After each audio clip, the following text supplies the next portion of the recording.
Welcome back, my friends. Today's guest is Emily Morrison, psychotherapist, priestess, and a real life witch.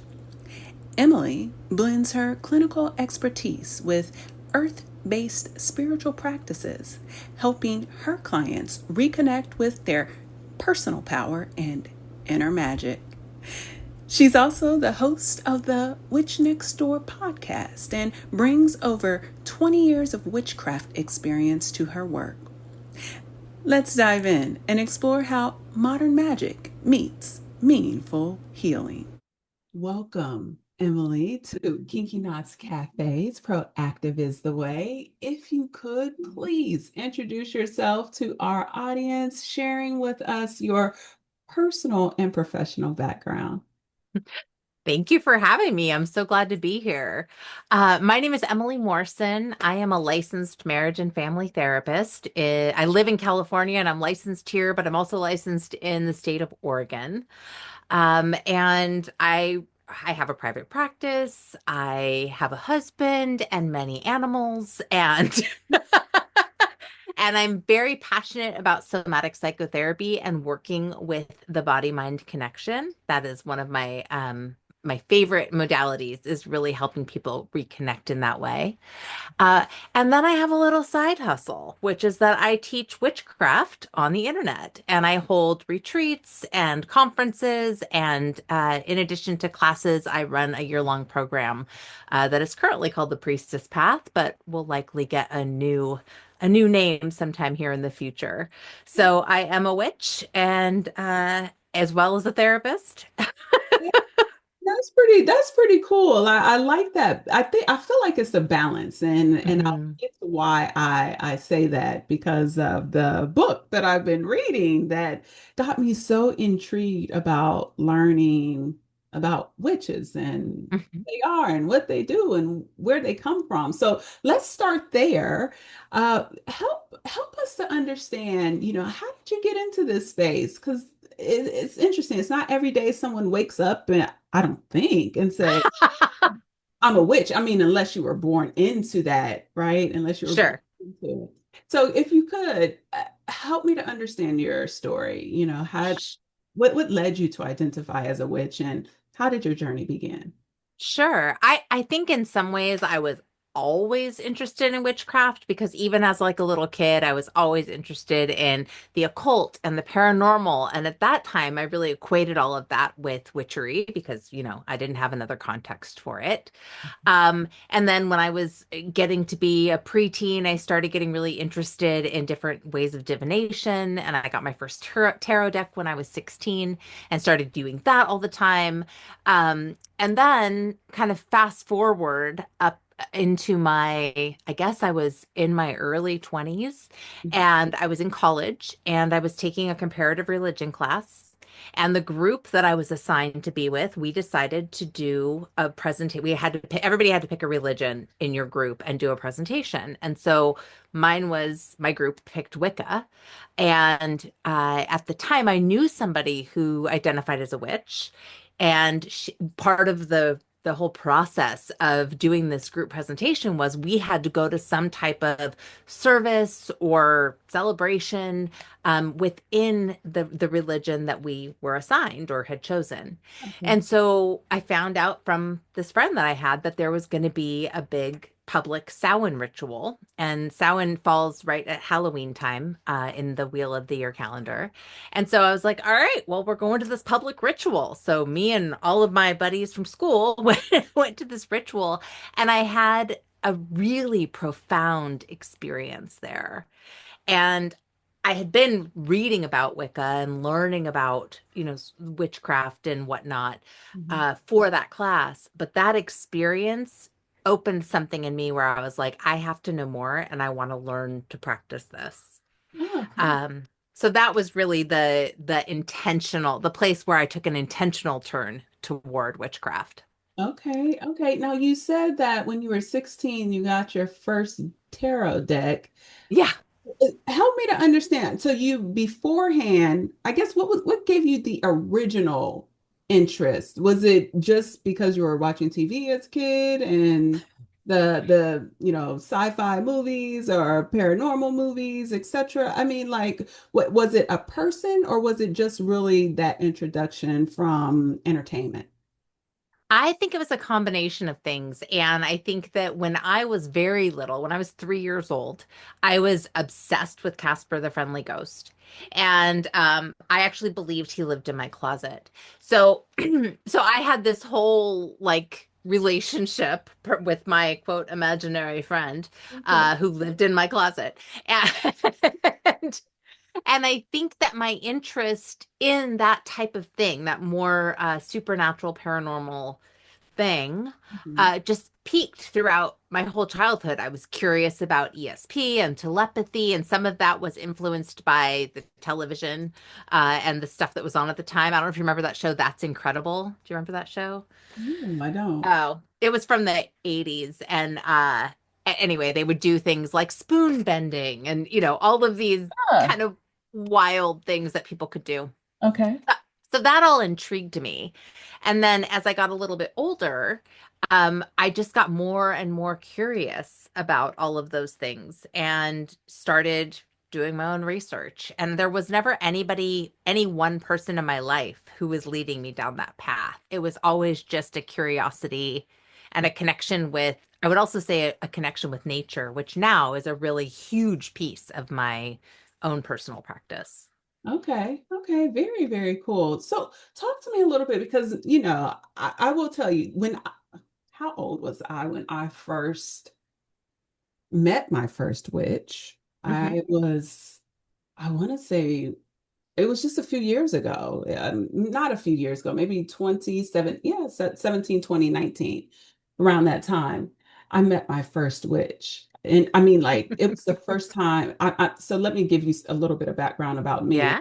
I live in the Bible Belt, right? Hmm. I grew up Christian and very Christian mother. My father, not so much. He was definitely, I would call what we classify as an atheist, but he didn't believe in any of that. And so I had a very nice balance. But because of where we lived, it was heavily Christian oriented, right? And so getting involved in things like witchcraft and is completely forbidden. Don't you even think about it, right? Hmm. And so it's interesting. I would have never thought about it again until maybe just a few years ago when I met my first witch. And she was so cool, you know? I mean, she invited me. I remember when she invited me to like this women's circle and I didn't go though because of, all of the thoughts and what I thought about witches and witchcraft. But I really liked her. I liked her spirit. I felt like she was a good person, etc. Right? Hmm. And so I had all of these preconceived notions. Can you help us demystify that word witch? Like what is the historical origin of witches and how does it connect or not connect? Because I think you educated me a little bit about that it necessarily does not have to connect to Wicca, but talk to us a little bit about that. Sure. So I want to start with the witch, the witch myth. The witchcraft myth, I would call it, which is basically, and this is what I learned when I first started looking into witchcraft Mhm. and Wicca specifically, the way that it was being sort of fed to me in books I was reading and just a general conversation I would have with people was that in Neolithic times, pre-Christian era, there was this goddess religion that was across the world and everybody sort of believed in it and practiced these same things and they were quote pagan in nature and tied to the rhythms of the planet and what was happening but they were goddess centered religions and that when Christianity came in and it took over all of these religions and sort of transformed it to be Christianity, to engulf it. Mhm. So this is not true. Mhm. The archaeological record does not prove that this was like a religion that reached across the world and whatnot. Okay. What is true is that Wicca was actually born in the late 40s, early 50s of the 1900s. So it's new. It's a new religion. Okay. Um, so that is true, and it is based on Celtic festivals, mostly Celtic festivals, although there are some like Viking Nordic traditions that have also gotten looped into it. Okay. Uh, but it's a fairly new religion if you're going to look at it that way. Got it. Now, that being said, there were many festivals throughout the world that were based on what we now call the Wheel of the Year, but had to do with the seasons. Because if you're people living on the land, Right. right? You're focused on when is the sun coming up? When is it going down? When is growing season? When is not growing season, Okay. right? So you're living more in rhythm with the earth, but it doesn't necessarily mean that you are practicing this very specific religion, which is what Wicca came to be. Okay. Um, so that's Wicca. But if we talk about witchcraft, Hmm. I think that that's a much broader umbrella. And Hmm. I think that it actually encompasses some of these older traditions that I'm referencing, as well as folk magic. Okay. So if you want to think about cross-culturally around the world, every culture has some type of folk magic slash superstition slash, you do this thing to do this thing, or folk medicine even. Okay. And a lot of that, you could say, falls underneath that umbrella of witchcraft. Okay. But one of the things I would love to dispel, because especially within some of the more indoctrinated Christian traditions, Hmm. is this idea that witchcraft has to do with the devil, and Hmm. it does not. It has absolutely nothing to do with what we might call Satan or the devil Hmm. or rejecting, anything good, positive, kind. It's really just about being in tune with what's happening with the earth. With nature, right? Yeah. Hmm. What honestly, as I think you alluded to earlier, is what life was like in the beginning, right? So we always, like you said, looked at the stars for guidance, looked at the moon for guidance, for harvesting purposes and things of that nature, Hmm. and aligned and in tune with the seasons. Um, what's interesting though is the term witchcraft. Like if this was a specific natural part of the way of life, why the label? Why? And I guess I shouldn't say why the label. I guess why the label and how is it that the label came with such a negative connotation, right? Well, right. And I think, I mean, okay, I have a lot of opinions about this, but, and one of them is misogyny. But the other is that anytime, anytime somebody, let me back this up. Mhm. So the word witch has been equated with wise one or healer or, in the past. Now, is that the actual origin of the name? I don't know. I've read that it is, but I don't know that that's actually true because I am not a person who knows the origins of words. Right. That's not my area of study. Mhm. But what happens is when people are trying to get power over, they turn something that is positive into a negative. Mhm. Mhm. So, if we think about, for example, the witch trials, Mhm. right? Who was being killed? Women were being killed. Mhm. Did it have anything to do with what we might equate witchcraft with today? No. Mhm. In fact, most of it had to do with puritanical things going on and these accusations about being involved with the devil. And Mhm. some of that had to do with people who were herbalists or midwives.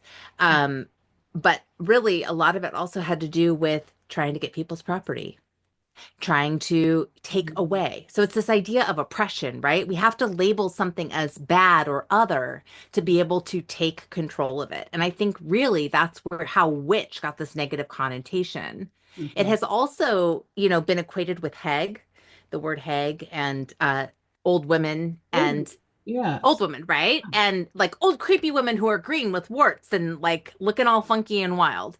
Okay. Um, but I think that that also can come back to this idea of women being wise. As we get older, we are carrying all that wisdom of our lives with us. Mm-hmm. And I think um I mean this could go on this whole feminist slant that I could talk about for a really long time. But Mm-hmm. but at the end of the day, I think that, there has been this devaluing of women Mm-hmm. and a devaluing of older women specifically. And I think that gets really tied into this idea of witch being this dark negative word. Yes, because if you think about it, and wizard, right? So you have a witch Hmm. and you have a wizard, and I just kept Hmm. thinking to myself, now, how come we don't speak negatively about a wizard, which is really similar to what a witch is in some form, shape, or form? I think they spend more of the thought process around a wizard is that they use more of their gifts, like telepathy, mind control, all those different gifts that we possess. But and women tend to focus, yes, we have those gifts, but we're more naturalist, herbalist, and we don't necessarily conform to a respective religious body, etc. Uh, I'm just trying to understand why didn't wizards get the same treatment, if you will? I think some of them did. I mean, if you think about like wizards who are dark wizards, you know, I think that they did get some of the same bad rap. But I hear what you're saying, and I do think in popular culture, Mhm. kind of as a whole, witches definitely get the short end of the stick or the broom, the Okay. short end of the broom. Uh, but and Mhm. I do think that probably has something to do with men having power and women not. Mhm. Yeah. And women not. Okay. Okay. So talk to me a little bit about, because we're now in 2025. How do you think the public perception of witches has evolved over time? From the ancient practices to modern spirituality. What shifts have you noticed in how witches are portrayed or understood? Yeah, that's a really big question because I think part of the answer is that it depends on where you live. Hmm. And it depends on what you have been exposed to. Hmm. Because I do think that witches have become much more front and center in pop culture, Hmm. and but they have come that way with a lot of stereotypes, Okay. right? A lot of being able to control the elements around them or to cast spells against, this, that, or the other thing. I mean, I think about just things like the TV show Charmed or the movie The Craft, Hmm. or even if we look at Disney, Hocus Pocus, Right. right? There's this idea that magic is this thing that is harnessed and controlled by witches, or witches are being controlled by it. Hmm. Instead of looking at the harmonious nature of being connected just to the energies of the earth, the energies that exist everywhere, right? We know from physics that energy is in everything. Everything. Hmm. And really, for me, the idea of witchcraft is working with those energies with intention. Exactly. Uh, but if you're going to look at popular culture, it's saying no, it's greater than that, right? It's these more supernatural powers that Hmm. you might have Hmm. to be able to do harm or good or however you're using it. Hmm. So I think that really there's been more acceptance in a popular culture sort of way. Uh, and I think it has also misconstrued some of the idea of what witchcraft actually is. Hmm. I Um, think the misconstrue from my point of view, it comes from the fact that a lot of different bodies, whether it be religious or some, I'm going to say spend more on religion, want to keep a certain ideology in place.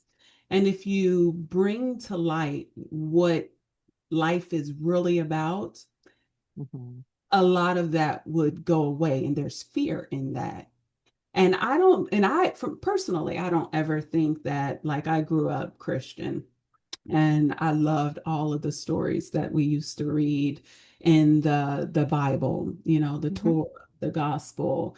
I dabbed in Islam, and I appreciate the teachings and the tenets and how the ways of living life effectively.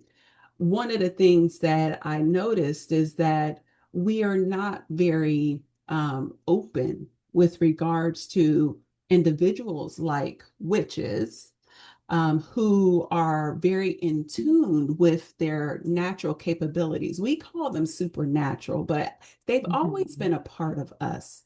So to call Mhm. something, from my perspective, supernatural when it's always been a part of us, I don't know if we do it because we want that mysticism. We want that idea of the unknown.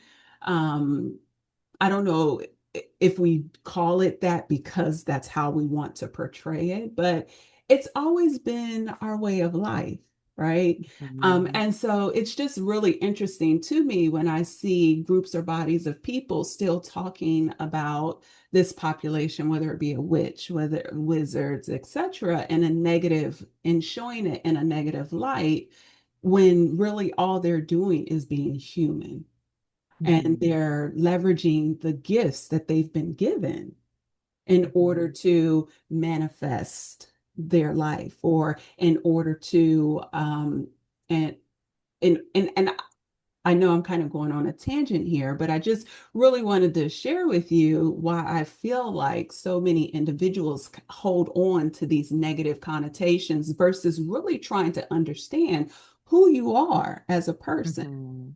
and and who you are as a group of people. You understand? Mhm. Yeah. Oh So, yeah. mhm.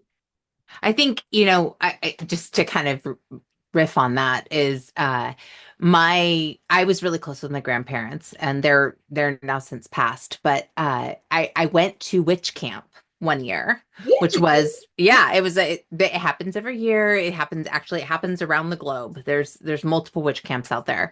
But I Okay. went to this one in Canada and my grandparents lived in Washington and so I went and stayed at their house before and after.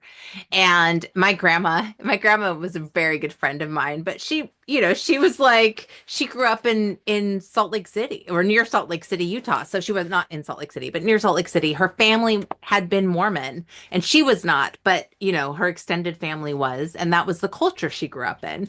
So here I'm showing up and I'm like, "Hey grandma, I'm going to witch camp." And she's like, "Oh, I don't know about you, Emily," which was one of her favorite things to say. Uh, But she was interested and she was curious. And when I came back, she said, "I don't really understand what this is all about, but it seems good. Like the way you're talking about it seems like a good thing. Mhm. And we could have conversations about it." Mhm. And I've had other family members and people in my life say similar things like, "I don't really get what this is all about." And then I start to explain it, and they're like, "Oh. Mhm. Oh, that's not what I thought witchcraft was about at all." And I'm like, yeah, because of all the misconceptions that are out there and the ways that things are construed. Mhm. And I do think, I just to also add, there are a lot of Christian witches out there, for the Mhm. record. There are a lot of women who identify, and men too, who identify as Christian, who are also practicing witchcraft. Mhm. They're not mutually exclusive. So help my audience understand, because I will tell you, when I was reading the book, right? So we have, of course, our featured book for this month, and actually for the next couple of months, and it's all about self-care, right? From a witch's perspective. Hmm. Help define some of this for us when you talk about witchcraft, because I think that where a lot of us get lost, and I'm going to go back and share a quick story. Yeah. I lived in New York City, okay, and when I lived in New York City, I think it was around 2003. The first movie Harry Potter was coming out, but I didn't even know that the book had been out since 1997, I believe.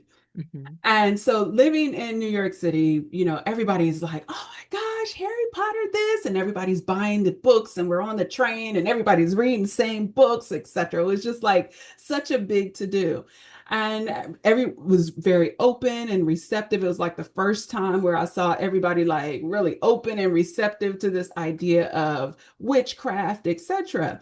And so I will say it was really fun, honestly, being a part of the whole mystic, the whole, I don't know which, the entertaining side of the magical side. That's the word. Yes. The magical side.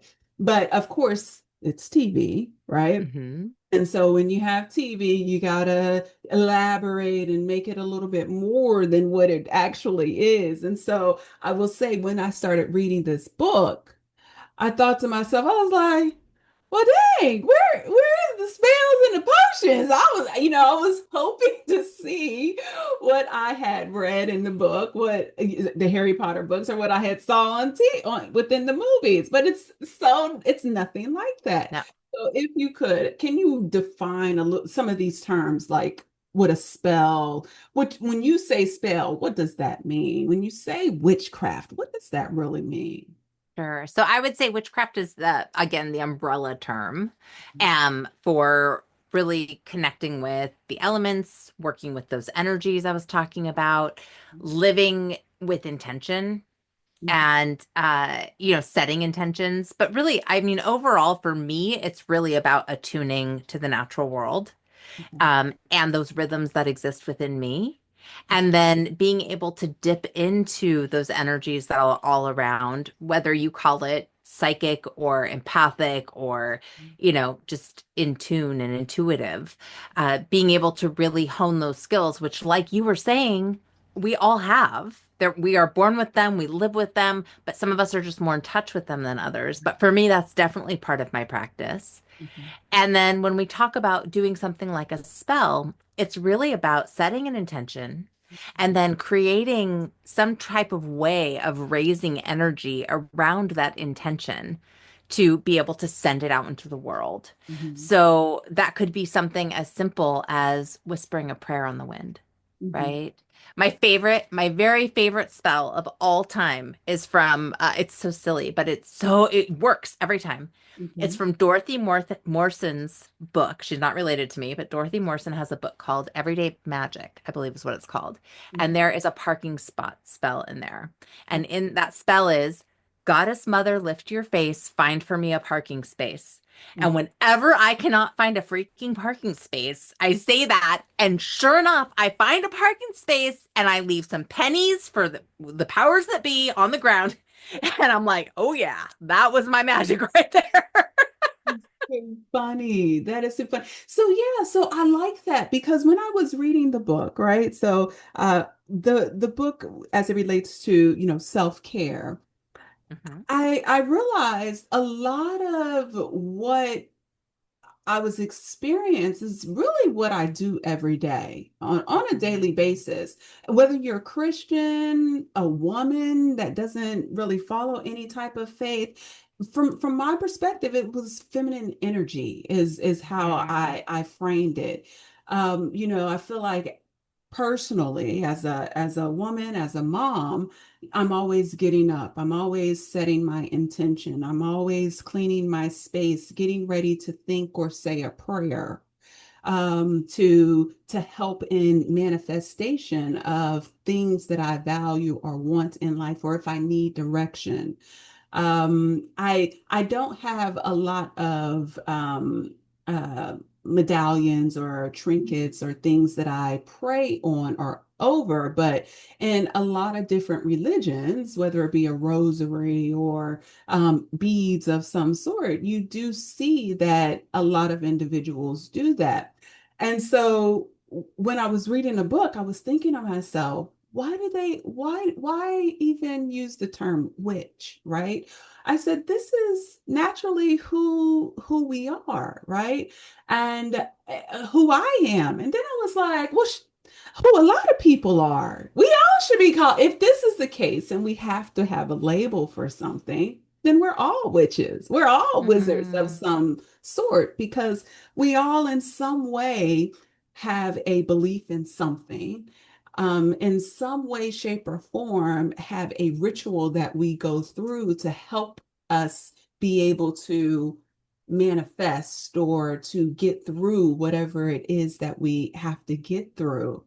And so for me, I just kept saying, gosh, it's disappointing to know that we put such a negative label on what we do in practice Mhm. really every day.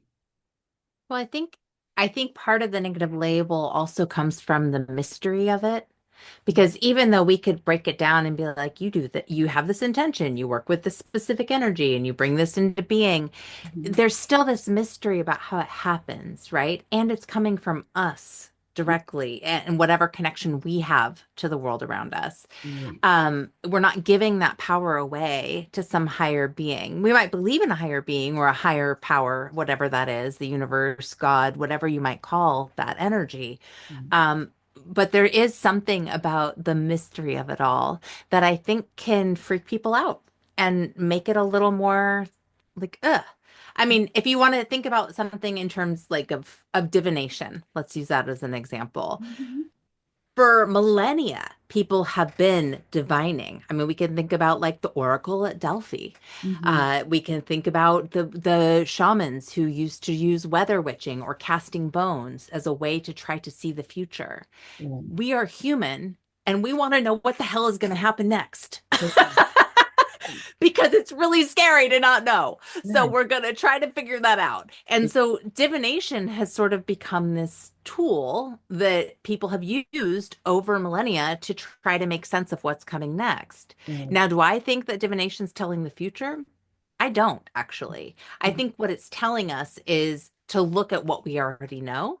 Mhm. And I think it's opening a portal to be able to let us maybe see a little bit more clearly what we already know. Mhm. When you're using a pendulum, it's using your body to work. So Mhm. it's tapping into your energy and your intuition. And And when you're using tarot cards, you're looking at the archetypal images and energy that's there, and you're letting them tell a story that your mind is filtering through. mhm. Mhm. I like that. I like that. I'm going to tell you, I had shared this with another guest that I had. He was a mind power expert. Mm. And he talks a great deal, and he keeps himself more on the eastern hemisphere of the world, because I don't know if we're so receptive to what he has to share on the western side. But there was one component, a story that it wasn't a story, but it was a video that I had an opportunity to watch about in the UK, how they train children and they start Mm. them young. And I was sharing with him, I said, I watched this series about this woman who was teaching her children, the children in her school, how to leverage their natural gifts to be able to see the future, to for foresight. And so she would put blindfolds on them, and she wanted them to use their minds to be able to picture the items that was in front of them or things that were going to happen. It was all a practice to help them build natural capabilities, right? And Mhm. so you were talking about the whole idea of divination and the tools around divination. And when you were saying that, something that came to my mind was these were things, whether it be bones or crystals or, in the movies, the crystal ball, if you will. These were the tools that we held on and leveraged to help us tap into, once again, those natural capabilities that we already possess. It's supernatural because some people have the capability stronger than others, Yes. right? I call it supernatural when I'm like, dang, wow, your skills are really good. My skills are not like that at all. Okay. So you're super, but that is from my perspective, someone who has the ability to tap into them without divination tools, without going through all of the exercises that someone like me needs to go through. Honestly, I have to sit down. I have to set an intention. I have to really commune with myself in order to be able to see. If I don't do that because my head is over here, over there, I don't know if that's a mom thing or if I just lack the skill set. But I have to have those rituals built within me, and then others do not, right? Hmm. So it was interesting when you shared that. I thought that popped in my head, and I was like, yeah, yeah, that's pretty cool. All right, all right. Did you have anything else you wanted to share with regards to that? Just as I was thinking about divination tools, I think one of the things that the tools do, and I teach this when I'm teaching people how to use them, is really it gives you this anchor because I have a squirrel brain. My brain is everywhere. I'm thinking of 500 new things every minute. I'm all over the place. And if I'm needing to check in with my intuitive self, Mhm. I often need something that is going to anchor me so that I'm not like, oh, but what about this and what about this and maybe that, and I don't know. I think maybe or my anxiety comes in and takes over, and then I really have no idea what's going on. Um, So, like when I do readings for people, especially like at a fair or something where there's a lot of stuff going on, having my cards lets me just have a place to focus my energy, and it lets me access those tools. So like you're talking about having to do rituals or something to be able, yeah, setting your intention to be able to come into that place of intuitive knowing. For mhm. me, having something like a divination tool really allows me to do that. And it's not so much what's showing up on the cards, they're just really a guide to help me stay present with what's happening for me. Okay. Um, Well, talk yeah. to me a little bit. Walk us through. So, if I wanted a day in a life of Emily, walk me through a day in your life as a witch. Can you talk to me a little bit about, and you don't have to go into great depth, but just, a ritual, some of your habits, forms of self-care that you, Mhm. that you have to prioritize for yourself. Sure. So, a day in the life of a witch. I also own two businesses. So a day in my life has a lot to do with like the not so glamorous fun side of like returning phone calls and doing emails and writing copy and making sure that class has all of its chapters put together. So it's not all like whoo, sparkly magical. Uh, but the things that I do pretty regular. Normal day to day. Pardon? I said you have the normal day, Yes. right? Yes. I am also human. Exactly. I'm a Exactly. human just trying to make it in the world. I was about to say that, and then I was like, but a witch is a human, Yes. Yes. it's a label. Witch, from my perspective, is a label.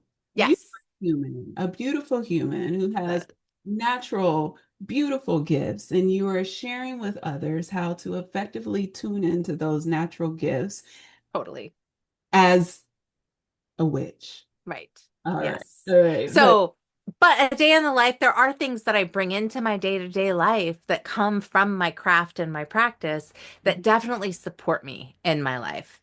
So doing things like I do check in pretty much every day to see where the lunar cycle's at. And because I do that, I can pretty much tell you at any given time where we're at. And part of that for me is just really tuning into the energy of as the moon is growing, what's happening for me? As the moon is waning, what's happening for me? Because I'm trying to stay in touch with that and in tune with that. And then also, how is that affecting the people around me? How is that affecting my sleep? How is that affecting my animals when the moon is full and they're all running around the house in the middle of the night and now I'm not sleeping because of that? And it's all of that. Um, so I'm tuning into that.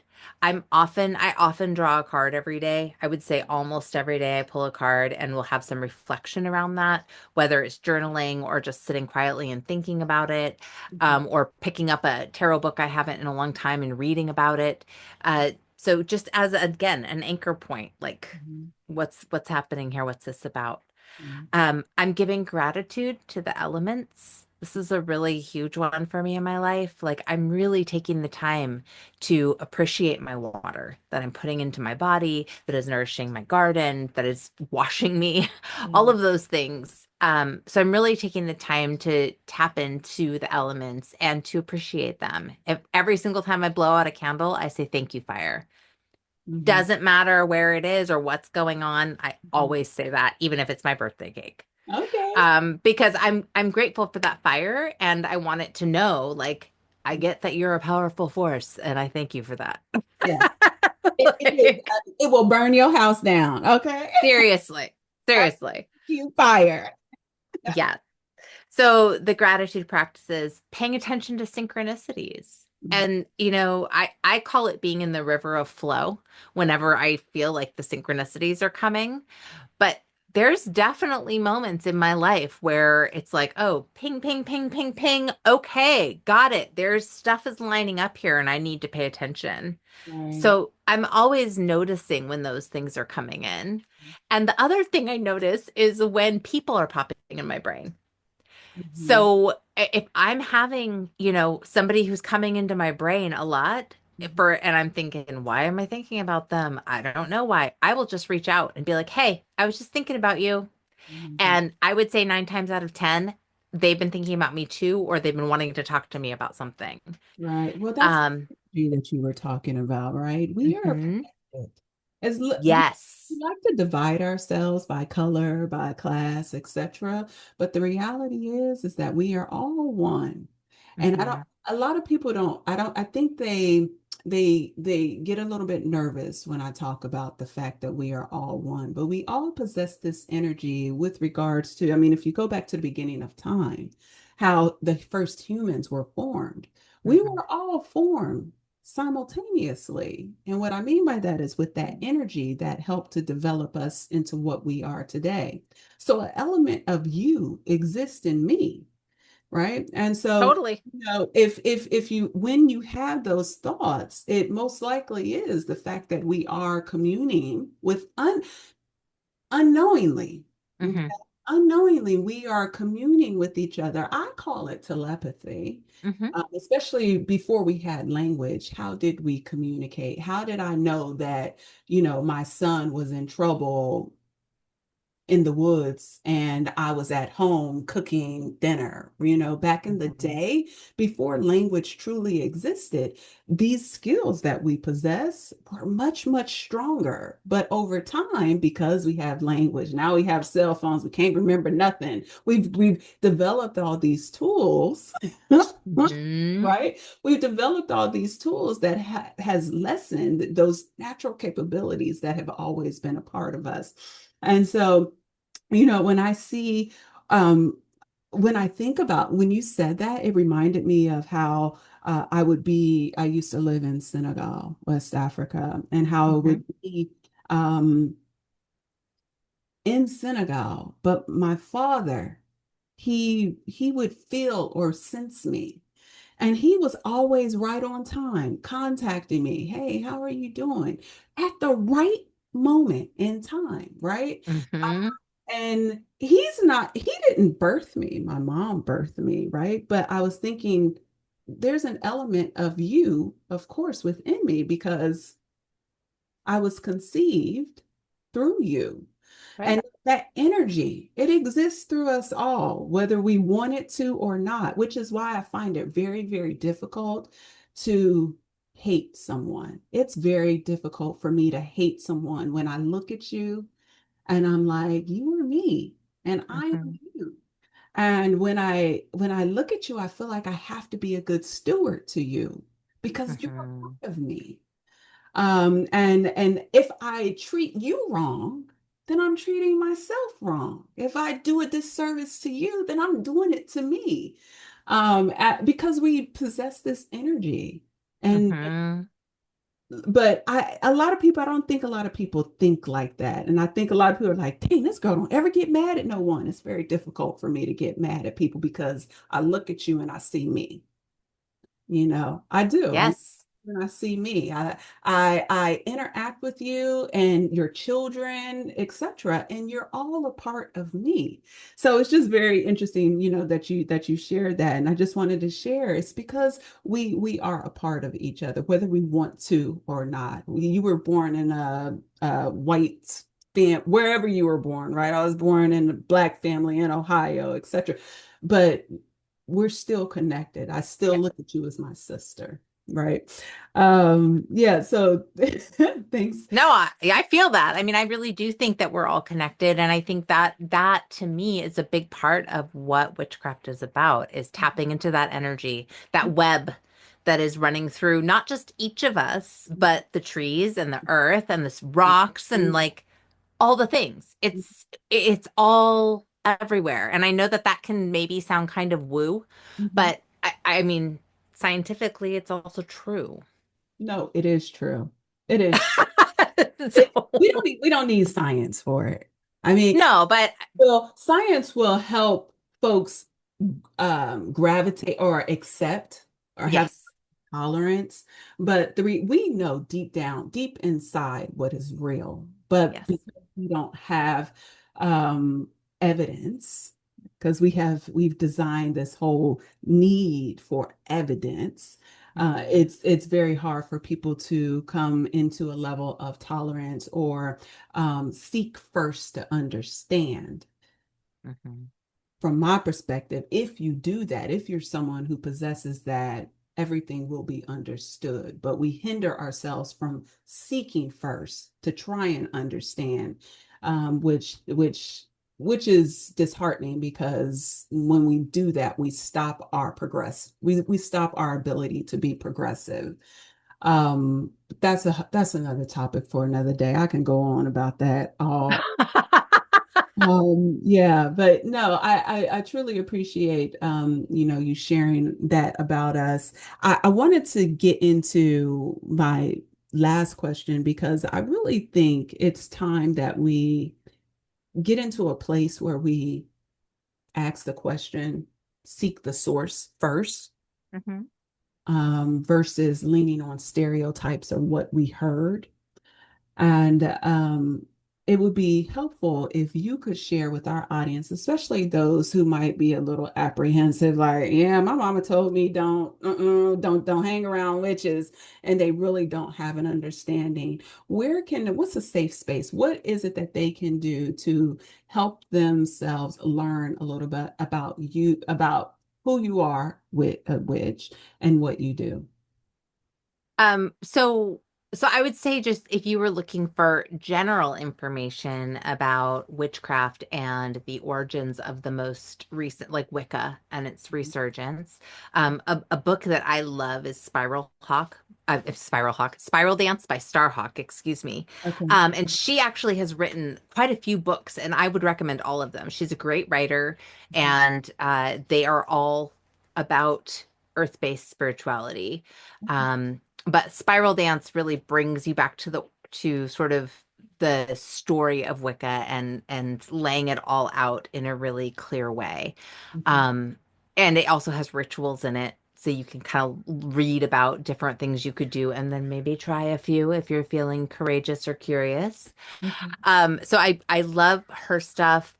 Um, Cunningham is another author who a lot of people sort of he's kind of like he writes a lot of books that they're like people's first witchcraft books. So if you wanted to just sort of get down to the beginning of yeah, they're simple, they're easy to read, and there's multiple ones about different topics, including things like herbs. Okay. If you're like a herbalist person or curious about that. Okay. There are so many authors, and it's really hard for me to narrow them down. I literally have three bookshelves in this office that are full of different books about witchcraft and folk magic. Okay. So, so it's really hard to narrow it down. Okay. But those I would say are two really easy ones to grab onto. Um, but especially Spiral Dance, that's the one that I tend to recommend first and foremost. And then I teach witchcraft. If you ever want to come and check out some of the stuff I do, you can find me at wisewomanwitchery.com.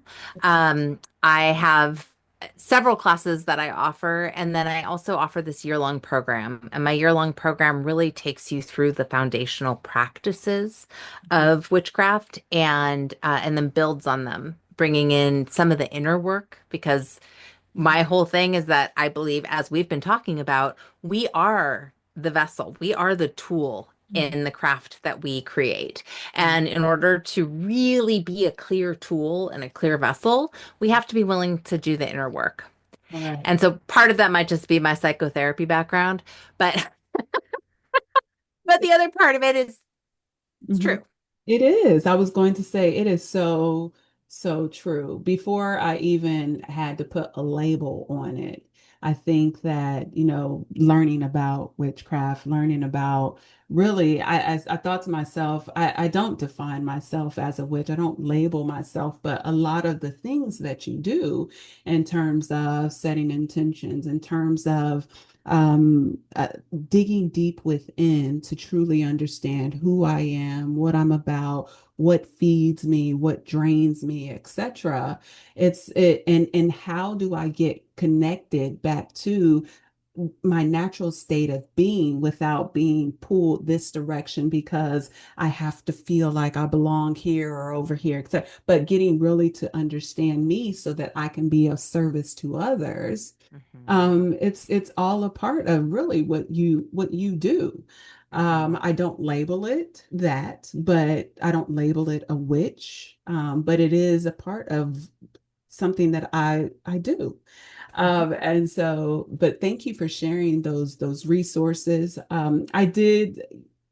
Are there groups or any type of communities that exist that if individuals wanted to meet a witch and get their own firsthand experience, understanding what a witch is, who they are, can they go? Right.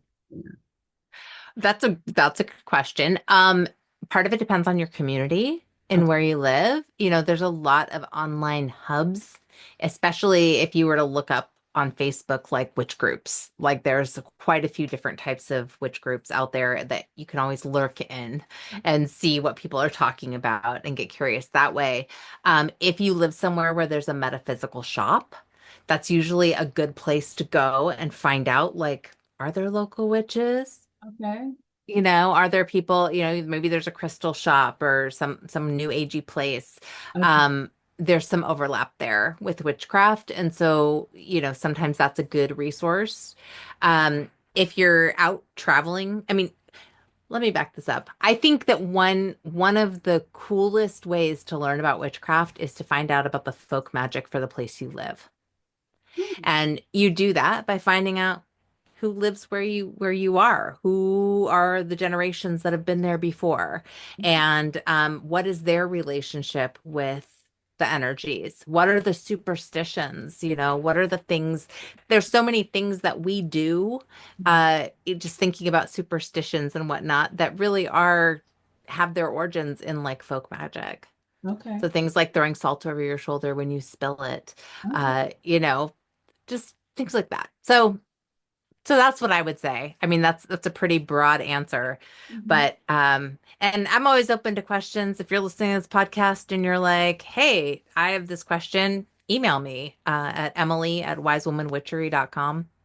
I'm happy to answer any questions I can for you, and maybe even help you find specific resources, for what you're looking for. Okay, fantastic. Emily, Yeah. this was absolutely amazing. I knew it was gonna be good. I was like, it's gonna be good. I said, I hope my neighbors don't start tripping because I oh Lord, Toya's communing with the witches now. What else is she about to commune with? But thank you so much. I truly appreciate you taking the time out of your day, helping us to better understand, demystifying the whole idea of a witch and really helping us to truly get to a deeper understanding with regards to who you are, what you do, etc. Thank you. Yeah, thank you. I really appreciate you taking the time and reaching out to me to ask me to be part of this. It's always fun to get to chat. And now it's time for our quarterly giveaway and a sneak peek into what's coming next month. To thank you for being a part of the Proactive is the Way community, we're giving you a chance to win $100 in cash. In addition, our featured books from this quarter, or an item of your choice from the KK Cafe collection. How do you enter? Well, you could subscribe to our podcast on Podbean, join our Facebook group, Proactive is the Way, and engage in the Facebook group, whether it be through a comment, a post, or participate in any of our activities to increase your chances. The giveaway closes at 11:59 p.m. Eastern Time on Saturday, June 28th, and we'll announce the winner on Sunday, June 29th. Winners must claim their prize within 30 days, and if a book is unavailable digitally, you'll receive a KK Cafe collection item instead. Next month, we will be exploring astrology, rituals, and the modern witch as we continue our journey into the world of witchcraft with Tanae Stewart, author of the Modern Witch's Guide to Magical, with a K, self-care. Tanae is a practicing cottage witch and self-love empowerment coach who helps women reconnect with their inner power through astrology and rituals. Together, we'll uncover how the stars, self-care, and sacred rituals come together to create a more empowered life, and maybe even discover what's mystical, magical, or simply misunderstood.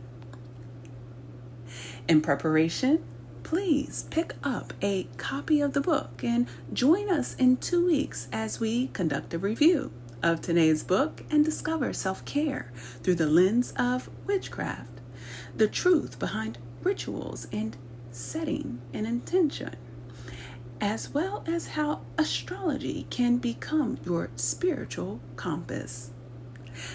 Let's redefine what it means to be a modern witch. For past episodes and more on Proactive is the Way, please visit www.kinkyknotscafe.com. Until the next time, Proactive is the way, my friend.